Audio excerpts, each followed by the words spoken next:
ఆదిలాబాద్ జిల్లా Utnoor ITDA PO Khushboo గుప్తాను suspend చేయాలని డిమాండ్ చేశారు జిల్లా తుడుందెబ్బ సంఘం అధ్యక్షులు దాదిరావు. పీఓగా ఆదివాసీలకు చేసిందేమీ లేదన్నారు.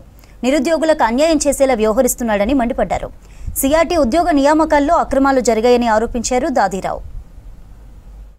నియామకంలో ఆక్రమంగా దందా నడుస్తుందని మేమైతే డైరెక్ట్గా అంటున్నాం. ఏంటంటే ఈరోజు ఎలాంటి నోటిఫికేషన్ లేకుండా, ఎలాంటి పేపర్ ప్రకటన లేకుండా ఏ విధంగా ఇస్తారని మేము ఈ సందర్భంగా మిమ్మల్ని అడుగుతున్నాం. 23 నోటిఫికేషన్లో మరి 2 సంవత్సరాలు నిద్రపోయినా మీ అధికారులను కూడా స్పష్టంగా మేము మిమ్మల్ని ప్రశ్నిస్తున్నాం.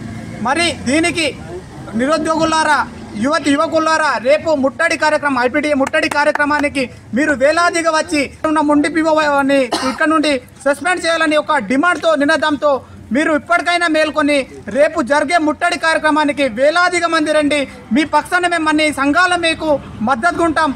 ఈ ఐటీడీఏలో ఈ పిఓ గారు గత 3 సంవత్సరాల నుంచి కొనసాగిస్తూ వస్తున్నారు. ఇప్పటి వరకు ఎటువంటి ఆదివాసులకి, ఇక్కడ ఉన్నటువంటి గిరిజనులకు ఎలాంటి న్యాయం చేయాలి, అభివృద్ధి కూడా చేయాలి. కాబట్టి మేము ఇవాళ ఆదివాసీ హక్కుల పోరాట సమితి తుడుందెబ్బ తరపున మేము ఒకటే డిమాండ్ చేస్తున్నాం. ఈ తెలంగాణ రాష్ట్ర ప్రభుత్వానికి ఈ పిఓని వెంటనే ఇక్కడ నుంచి బదిలీ చేయాలి. లేకుంటే మే ఐఏఎస్ హైకమాండ్తో దీనికి సస్పెండ్ చేసేటట్టు